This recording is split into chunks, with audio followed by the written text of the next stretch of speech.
It's time for a reality check. We're here to deconstruct health and fitness trends and provide tangible advice so you can become 1% better with each choice starting today.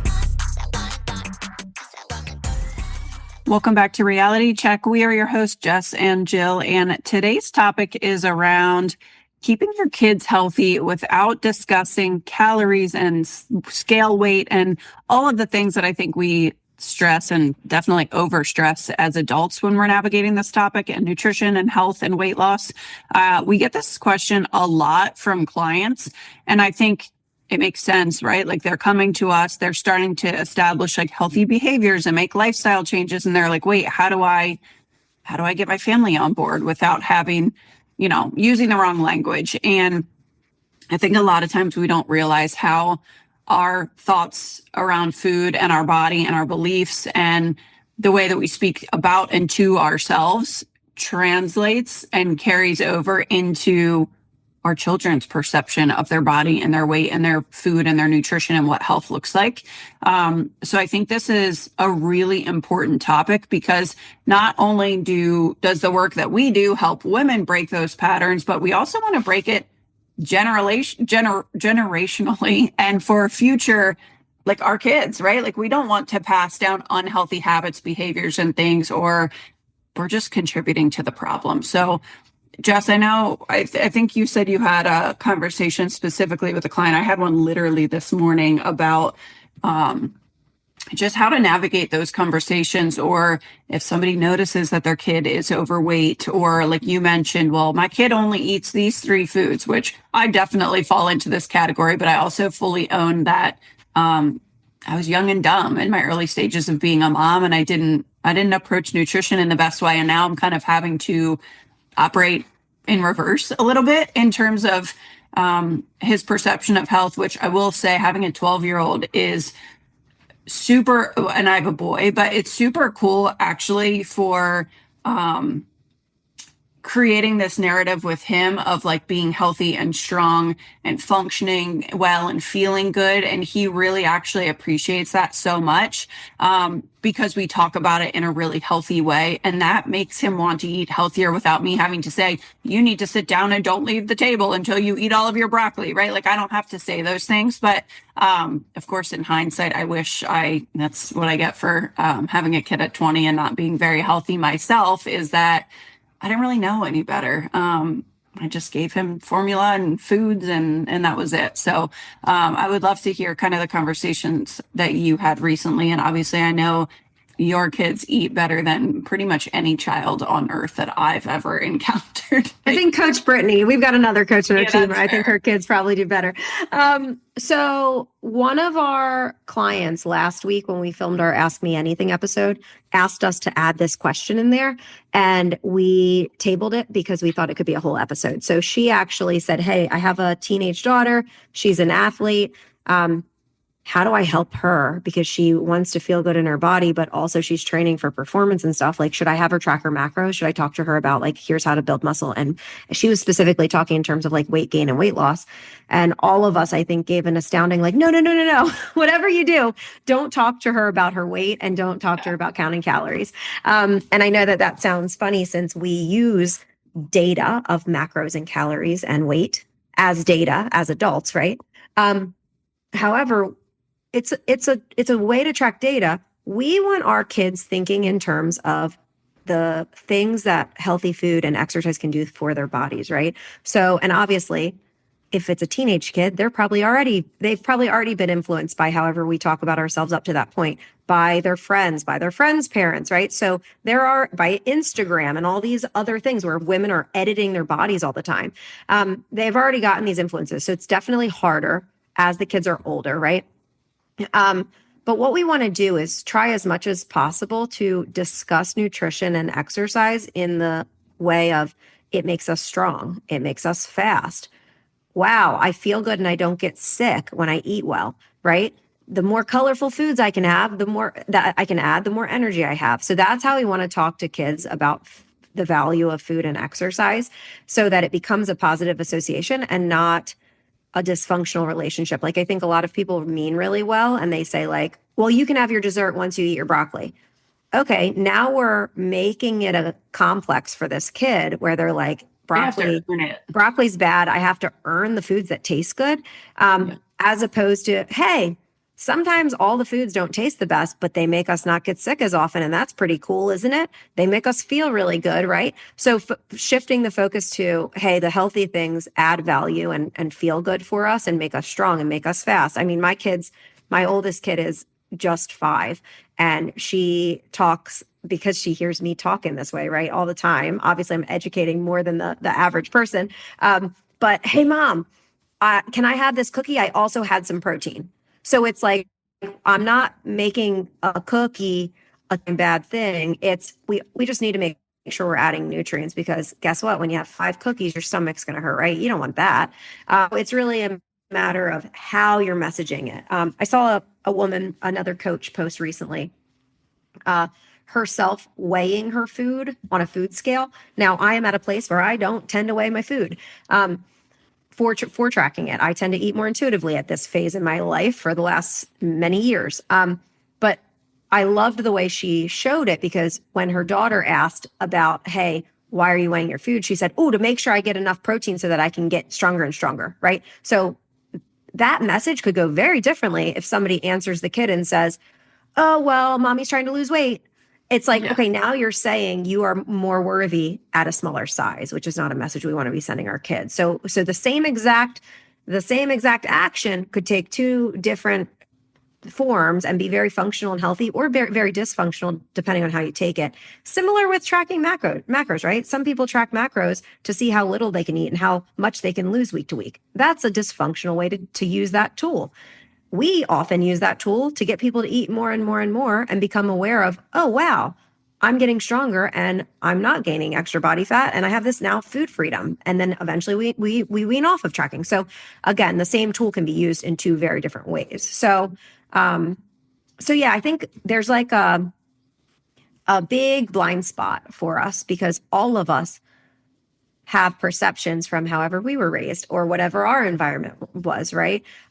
We get positive reinforcement for things even when we're not looking for it. But I don't know. I feel like I witness this a lot, where people lose weight and then everybody around them, oh my gosh, you look so good. What are you doing? And it's like, oh, you're only saying that because you see the person losing weight. I really, really try when I see somebody working out consistently. Hey, awesome job. Looks like you've been really consistent with your exercise lately, like focusing on the inputs. And again, we don't want to not compliment people if they're feeling great. Good, compliment them, but we don't want the value to just be around size and weight.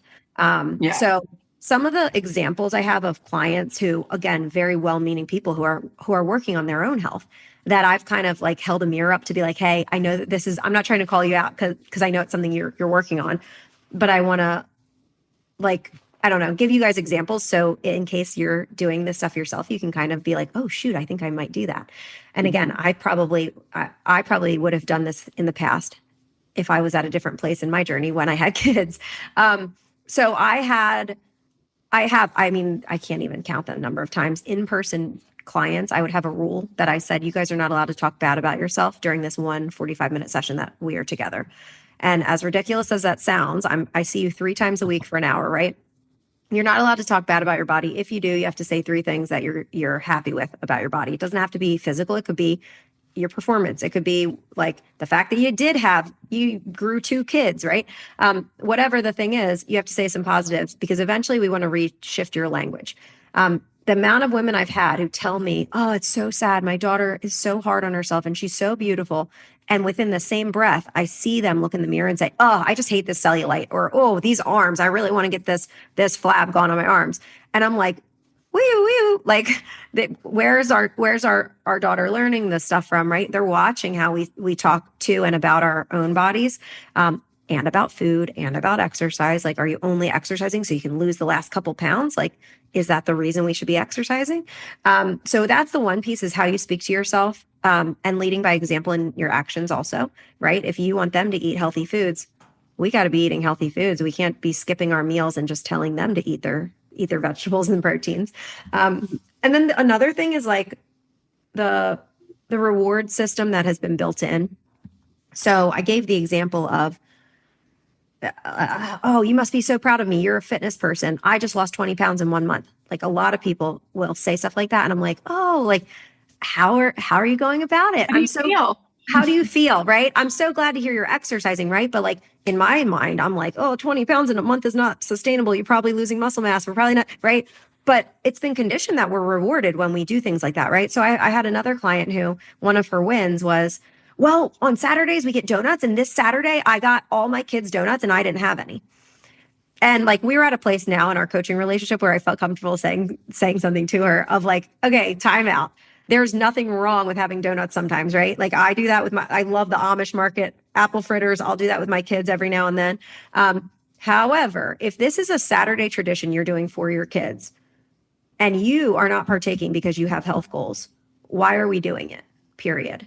Right? If it's an every now and then thing and you want to also enjoy experience with your kids, great. Do it all together as a family. But what that's doing is we're now giving these kids the sugar addiction that you're trying to break now as a grown adult. And you're saying, oh, no, mommy's not going to have one. Right. Like it's such a dysfunctional thing. But we all you see it time and time and time again, especially with moms who are in a place where they don't feel great in their skin. So anyway, I think that scenario doesn't have to be black and white though. And I think you would agree with that, right? Like there are times where I've taken Mason for ice cream and I'm like, my tummy already, I don't want it. And I don't want any, like I'm okay. So it doesn't have to be black and white, but it shouldn't always be a scenario where the whole family is participating and doing this thing all the time and you're always on the sidelines. For the reason of weight loss. Right. For the reason of, so I totally agree. And that's one of the things where I think the context matters. I love being able to own your choice and say, I want or I don't want. Not, oh, I shouldn't have. I don't know. I'm kind of dieting right now. I just don't want ice cream today. I don't want a donut right now. And that's okay. Yeah. And I don't need to explain the why behind. Maybe it has to do with my health goals. Maybe I just don't want it. And maybe I like other more indulgent foods better, right? Like I totally agree. It could be a yes or a no, but nope, I don't want it, or I don't really like it right now. Cool. Yeah. Actually, and that's giving them permission to say the same thing about whatever choice is good or bad. Mason actually saw me weighing myself recently. And obviously like, I am in a season of being tracking my macros after not for a long time and physique change and whatever. And he actually asked me like, why do you weigh yourself? And I said, well, I'm going to the gym. And I took a lot of time off last year for recovery and for moving, and I want to build a lot of muscle. So I'm just making sure that I'm eating enough to build muscle and get stronger in the gym. And he was like, oh, cool. So like his association with the scale is getting healthier and stronger and going to the gym. So and I really, like Jess said, that answer can make or break. And you think it's a small thing, that one line can stick with them forever. Right. Now my kids get on the scale and say, look how strong I'm getting. I'm getting so strong. And that's like their association with the number going up on the scale because that's the first time that they ever used it. They asked me what it is. Yeah, no, I think that's really cool. And again, it's just all about context. That's why we have this podcast. It's all about context because there's not a right or wrong. It's okay. In what context are we applying the thing we're talking about? So like food shouldn't be associated to like appearance or your weight, right? When you're having those conversations with kids. Like I like to talk to Mason now when I'm talking to him about like eating colors. I'm like, well, this color is really good for this. Like red's really good for this. Orange is good for this. So I tell him like, that's why I buy carrots and cucumbers and radishes. Like this is why we eat different things, because we want to make sure we're giving our body all of the different things that it needs, and that variety is good. And also it's just nice to like have fun with your meals and try new things. So that's really how I have evolved. And I will say I definitely, years ago, probably when Mason started school and I had to like pack his lunch and I was like, oh my God, what do I put in here? Like he doesn't eat anything. That was really my first. Him going into kindergarten was kind of my first like, oh shit, like I don't think I went about this the right way. And it's really hard in that stage to kind of make that shift initially. But like Jess said, it's just always like positive. And it's they only have access to what you are buying at the grocery store and putting in the house, right? So it doesn't mean that you wipe everything out and give them no cookies and no nothing and you have to eat all these veggies, because that's not a healthy relationship with food either. You're just creating a different type of dysfunction. And then they're going to try to hide it, or they're going to swap lunches with their friends because they can get away with it at school. Like, we want to create this balance. I have clients, and I coach the husband and the wife, and it's funny because their households growing up were very different, where one was a very, very physically healthy mom, right, but created these restrictive these hiding type behaviors with the child because they weren't allowed to have anything, right? And in the opposite household, you have we just eat whatever we want and we know nothing about health, so we end up with binge eating problems, right, and with food addiction problems. So both environments can create this either healthy or unhealthy thing. And I think a lot of times people think, oh, well, if a woman looks healthy on the outside, she must be. And it's like, well, the mental health aspect might not be hand in hand with that. And actually, it's interesting, Mason, being a boy, almost a teenager now, which is wild. He's hungry, right? Like, he's eating. He definitely goes through spurts, but he's got these spurts where, I mean, this kid just eating the whole day. So for me, I was like, okay, I need to be really conscious, because I don't want to say, no, you can't have that, or you can't do this, or now's not a good time to eat. Instead, I always have little like chia cups. I always have string cheese. I always have tons of fruit. I always have hummus. He loves chocolate hummus. Berries. He has that. So I'll go grab a bag of fresh berries and chocolate hummus. And there's you can't have it too much of that or whatever. It's just, these are the foods that are accessible, because he needs to also follow his hunger cues, because I think we lose touch with that. He's a growing kid. Yeah. So there's you can't eat. There's no dinners right around the corner. If you are hungry, these are the foods you have access to. That's funny. My kids just snacks, but they're up higher on the shelf, right? So when he's thinking about it, if he wants a fruit snack, he can get one. He knows he can't have 10 packets. Like, that doesn't make sense. But that nutritious options are very, very accessible to him 24/7. Yeah. My kids just stayed like with an aunt away from me and Brett for the first time for a week. And she asked me that, like, hey, she's really hungry. She must be growing. Do you just let her keep going? And I'm like, yeah, yeah, I do. I honestly, like, I let them listen to their body, but every plate that we have has some sort of protein. Every plate we have, they get to pick whatever color they want. Right. And again, I didn't give my aunt parameters around it during that 1 week away. I'm like, eat whatever you guys are already going to eat and feed your kids. Like, that's fine. You mentioned, I want to throw a plug in just for people to be able to access more resources. So when Jill was talking about how she talks to her son about colorful foods and the different nutrients that it provides and stuff, a lot of us adults don't understand this stuff, right? We're nutrition coaches. So that's fair. So look up, if you ever want to educate yourself more or find easy, simple resources on this stuff, Precision Nutrition has a lot of really great visuals that you can use. That's who I'm certified through as a nutrition coach. Jill has her board certified health coaching cert through them. So anyway, they have really good, like, you can just Google Precision Nutrition, colorful food. Honestly, I just did it, and it's Precision Nutrition hand portion sizes, or Precision Nutrition. They just have really, really great like infographics that you can refer to educate yourself also. So we want to give you some specific ways to make food fun for your kids again. And again, if they're older kids, it might take more leading by example. We have a lot of clients who they work with us, and their goal is not to get my family healthier. But after a year and a half, they're like, this is crazy. My teenage son is coming to the gym too. Or now we cook as a family, because they just started doing it and they decided that's what they're doing. And now their family all eats healthier because it's just more accessible. So in terms of getting your kids to eat better, make it fun. Now it might not feel fun. Sometimes it feels like, oh my gosh, I would be able to cook this meal so much faster if my kids were not trying to help me. But I try to incorporate them in cooking. I am not a gardener by any means, but this year we have some vegetables that we are growing, right? I'm trying to incorporate them into these activities, grocery shopping together, so that they get to see the process. Oftentimes, if they help cook, they are excited to try the thing, even if it's something that normally I know they would not like. They're excited because they put the ingredients in, so they think it's really special, right?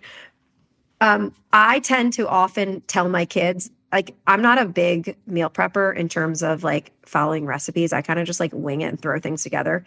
Um, so I tend to have easily choppable things that are raw. Like I'll have avocados, cherry tomatoes, blueberries, snap peas, oranges, and I'll just say, okay, pick your color.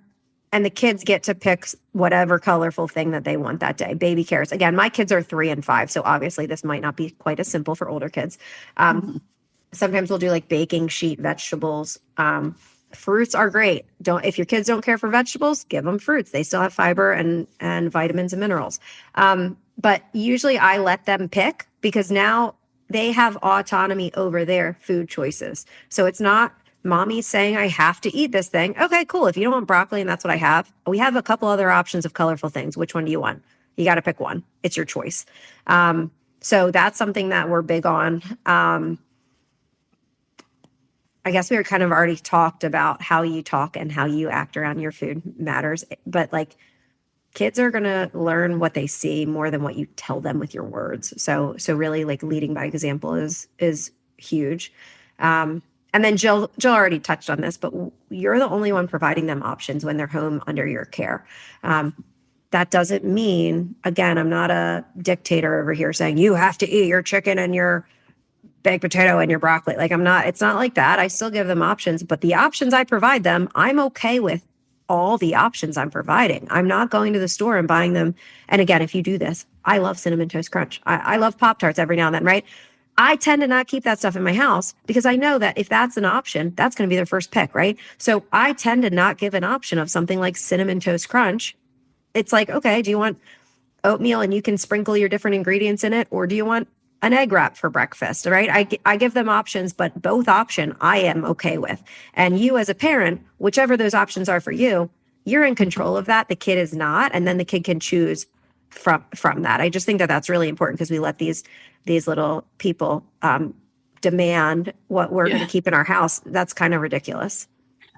So on that too, another thing that I do with Mason now that works really well is when I'm making my grocery list, I'm like, let's go through and pick some snacks that you like. And that way he also, it's not just, I made you these snacks. These are the choices, take it or leave it. Like he feels like, oh, I got to choose this kind of yogurt this week. So we do that. And then same with recipes. I'll have him sit and flip through a recipe, like a cookbook with me. And I'm like, I'm bored with our meals. Like, I want to try something new. Like, help me pick out a couple for this week. And then the other thing that we do is smoothies. Like, smoothies are a great way to sneak some nutrients for picky eaters. So I will actually say to Mason, like, let's do a smoothie today. What color do you want it to be? Because I always keep purple cabbage. I always have tons of greens. Carrots, berries. We all do more strawberries if he says he wants a red smoothie. So that's a super easy way. And then you can still throw in kale and have a red smoothie. You can still throw in a banana and have a red smoothie. So it's super easy to give them tons of nutrients. Sometimes it depends on the kid. Mason doesn't, if he sees me put other stuff in, he might get a little suspect. So I'm like, cool, red smoothie done. I'll get it together for you. I know what he wants. But that's another really cool way that I've been able to get more nutrients. And it's one that you can have as a convenience option on backup because you don't have to have fresh stuff. Like I buy frozen berries. I will buy fresh spinach or fresh kale and I will immediately put it in a bag in the freezer so that it stays so that I can throw it in smoothies. I will peel bananas and put them in the freezer. I will quarter avocados, peel them first, quarter them, put them in my smoothies. Easy options. We'll do that too when I don't have a bunch of other healthy things, and we'll make like smoothie bowls like how they do at the stores that you can buy them at. And then again, for little kids, they like to like create their own little inventions, ideas that you can add on top. And I let them do this if we do protein pancakes, if we do smoothie bowls, if we do oatmeal or yogurt, chia seeds, ground flaxseed, pumpkin seeds, hemp hearts. I have basically all these dried things that I know are nutrient dense and have a lot of fiber in our pantry. And I let them sprinkle their toppings and now they feel like, oh yeah, I made this stuff. I asked Mason, like, what crunchy do you want with this? Which crunchy? And protein, I think A common question is, oh, is protein powder okay for my kids? Um, really, our protein goal is based on our weight. So kids aren't going to need as much as us as grown adults, right? If your kid eats meat and stuff, they're probably fine. If your kid is like doesn't really care for meat and has a tough time getting protein in other ways, I'm fine with it. Like I don't have a problem, and that's my answer for an adult too. If it helps you get a little extra protein, go for it. I have not reliable all the time. Right. It's not a everyday choice. It's okay. I let them sprinkle some chocolate protein on top of their oatmeal.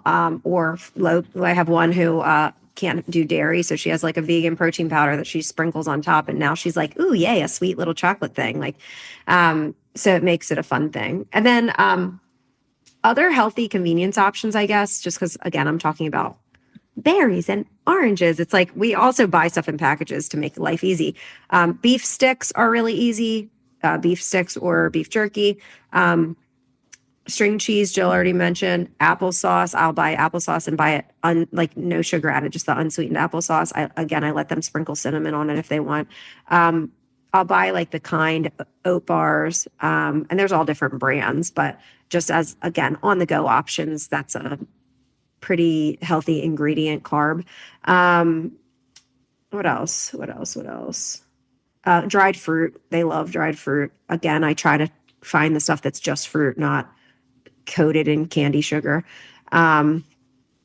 So yeah, I feel like those are some of our go-tos. Raisins, stuff like normal little kid stuff that I'll pack when we're on the go. Nuts. They like cracking open pistachios, stuff like that. Yeah, love that. Same. Mason's a big peanut butter kid because I'm a big peanut butter mom. Both of them. Pretty sure he's. Pretty sure I did peanut that. Butter and apples. Yeah. But he likes.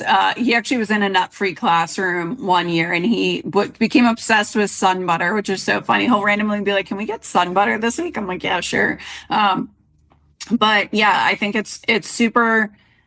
I know it feels really hard, but just giving them like ultimately like life lesson for me was giving them autonomy and also education and teaching them like what food is for. It's to fuel our bodies, to feel healthy, be strong, live a long life, move well, all of those things.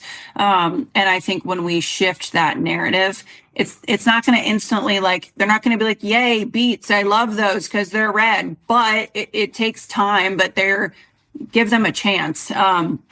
And I honestly like, this is something I just read in Precision Nutrition when I was kind of looking up the best thing to search. It said like, do this and then give it 30 days. Like, even if you're like, feel like you have to like restrain saying things, but like they said, even like celebrating veggies in this article, like just keep it neutral, just relax. Don't celebrate that. Just let them eat food, but give them some autonomy in their choices and just see how it goes. And you'll be like, wow, that was actually way easier than the fight you're picking at the dinner table. It creates this like dynamic of tug of war. If you make it, even if you make it good, it's like, okay, then they become rebellious and they don't want to do what you say. It's like, yeah, keeping it neutral, then they're making those choices because they just feel good. And like so many of us grew up with like clear your plate. You can't get up at all until you finish that amount of food. And I didn't realize how toxic that was until I was an adult and had my own kid. And if Mason says he's full, I'm like, that's okay. We can come back to this plate later or whatever. Yeah, we'll save it. Time for bed. It's time for bed. But we do. Now I've heard, I maybe shared a post about this and I had a registered dietitian comment and say like, oh, that's not the healthiest thing to do, blah, blah, blah. But I'm going to share it with you because I feel like it works very well in my house. When I am cooking, a lot of times I'll give my kids appetizers. So again, I'm not prepping it saying you have to eat your vegetables first, but the appetizers are like a bowl of edamame or like diced up avocado and I'll pour honey and lemon juice over it. Or like I'll make it like a special little treat for them while I'm cooking and I'll call it an appetizer. Again, just encouraging. And the option I'm giving tends to be a healthy option. So it's my choice what they're eating. But and some of that is because one of my kids, if I give her a burger, she is literally eating the roll and then putting the burger on the side and being like, okay, I'm done. I ate my roll. So that's why I now strategize like this to be like, okay, we're going to get something in before. And again, I'm not punishing her and saying, you must eat that burger too. It's just like, all right, maybe next time let's have some protein with it because protein makes us strong or whatever, Drinks, there's two more topics kind of that I want to talk about here. Water is our go-to. So I think in a lot of households, juice or soda becomes the norm for kids. Again, my kids are allowed to have this stuff. Like, it's not like these things are off limits, but as our regular go-to, they're drinking water because our taste, our palates are adaptable, right? So the more and more sweet things you have, the more sweet things you crave. Sometimes we'll do bubbly water, right? So we have like a soda stream machine. If they want something with more flavor, kombucha or tea. And again, I'm not anti-juice. It's just these are more like our everyday things. And then I had a client, and we had a really good conversation about this a few weeks ago. She has kids that are around my kids' age, and she works, like, she is a super mom. She's struggling to find time to get her workouts in because she's like, I feel guilty because I'm only home so much because I work a lot too. So like then when I'm home, I feel like I'm leaving my kids to go to the basement to work out. So, and I've been there. Now I feel like it's easier because I was able to join a gym that has childcare and my kids love it. Thank goodness. It made my life way easier. But before that, I was in the same boat. Something that I do is I try to invite my kids into the space I'm working out in. So one, we do get to spend more time together. Is my workout as effective? Absolutely not. Am I interrupted 100 times? Yes. But what I do, and again, we have a home gym in our basement. So it's a separate space where I'm able to do this. But if you're able, we have a couple toys down there that are like just there. So they look forward to, oh yeah, I get to play with that thing when I'm down in the basement when mom's working out. So it's like they get excited to go when mom, like, yay, we get to go work out because they're playing with something different. But also I think there's value in them seeing mom getting healthy and taking care of herself. And it can be time spent together. And even when my kids were little, you start to see them, they're a year and a half old, pretending they're squatting because they're watching me squat, right? So there's value in them learning that healthy, you taking care of yourself is normal. But also permission for it to be messy, permission to include them and make it fun, permission to not get your whole workout in if you can't get the whole thing in, right? Maybe you can only get a couple workouts in because you get interrupted and something comes up. That's okay. But again, there's value in them seeing mommy get strong and healthy, not just, okay, I got to go remove myself from my family to do this thing.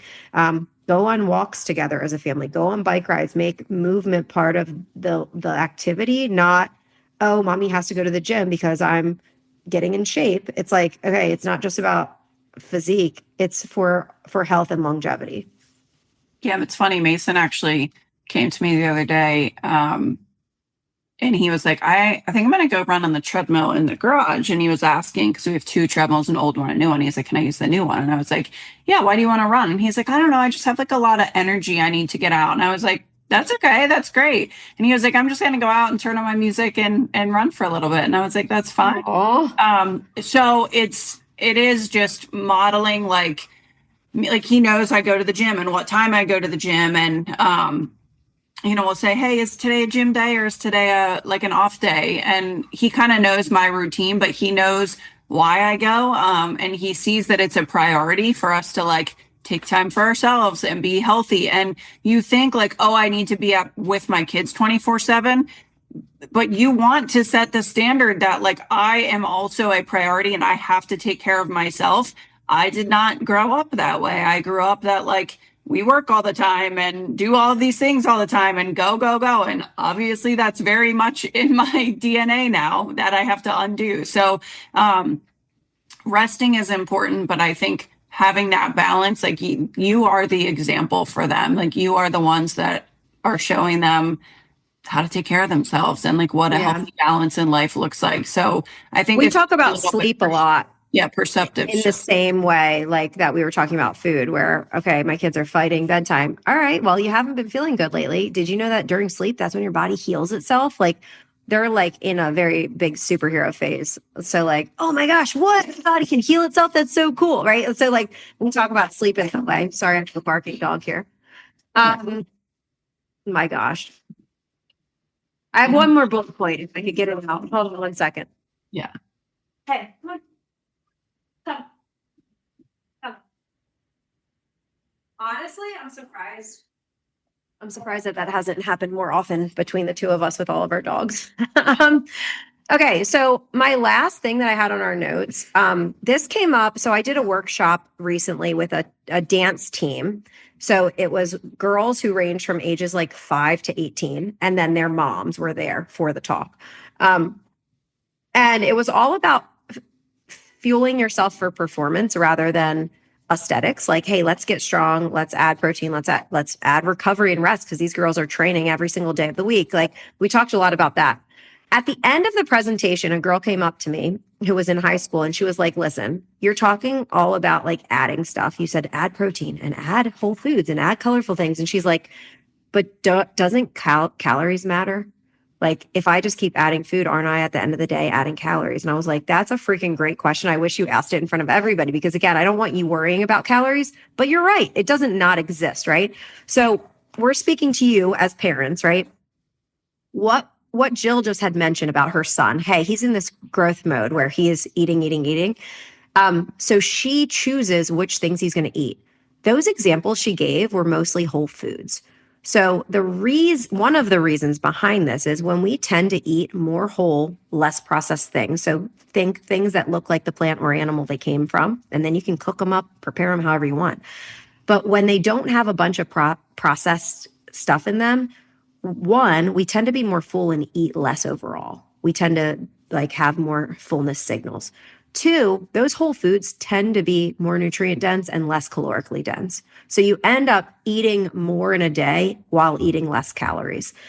So again, I don't want to say that processed things are not off limits in my house, but we tend to try to add whole foods, because naturally your calories are going to go down when you do that. So again, if you're concerned about your kid being overweight, or maybe they don't have the healthiest health markers right now, that's a great place to start. Is let's focus on adding meat that looks like the animal it came from, adding plants that look like how they did when they grew. Like, you doing that alone is probably going to restrict their calories without them ever thinking about, I need to restrict.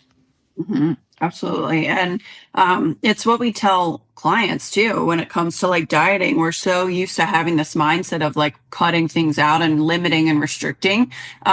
Generally speaking, when we're saying if you add nutrients and add fiber and add protein, it's pretty difficult it's not that you can't overconsume calories that are air quote healthier, but it's a lot more difficult to, like, overconsumption isn't as much of an issue. Whereas these like Jess said, processed things are going to be easier to consume. So it's the same thing for adults as it is for kids, is my point, is that 100%. just want to focus on adding nutrients. And like a 1,500 calorie diet of processed shit and fast food and junk, you're going to feel awful and you're probably going to be hungry all day. But 1,500 calories of protein and nutrient dense whole foods, like Jess said, that look like the plant they came from, you're probably not going to feel eat shabby. Yeah. And if you think of examples of this, like a lot of times with alcoholic beverages, people will say, well, just have a cup of water in between each. Think about it. Your stomach is more full, so you end up drinking less, right? Same thing goes with these foods, right? Like, if you have a baked potato, how many baked potatoes can you eat? You're going to be so like, oh, I don't want more baked potatoes. I'm so full. But I could crush potato chips in a bag, because the added salt and the added oils makes us physically crave more. So think of it in terms of that. Same thing goes for more processed meat, where they add a bunch of sodium and add things versus like a whole steak. So again, we're not saying all or nothing for anything. It's just, if we can make most of our meals come from those types of sources, man, we're going to have a tough time overeating. Yeah, 100%. So, I think that's it. What would you say are like your main, like, summarize this? What do you want people to take away? Obviously, we just talked about adding versus limiting, which I think is a huge thing that we share across the board. Making it fun and giving your kids some involve them. Involve them. Just you being the boss in black and white. Being mindful of how you act and speak about your own body, food, exercise.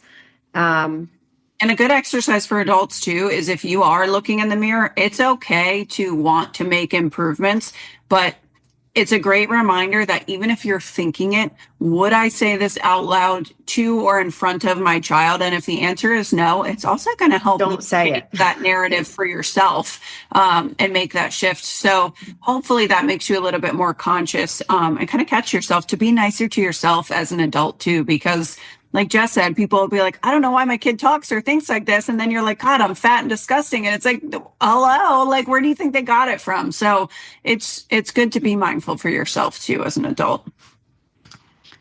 Cool. If you guys have any other specific questions about raising healthier kids, please DM us or comment for this podcast.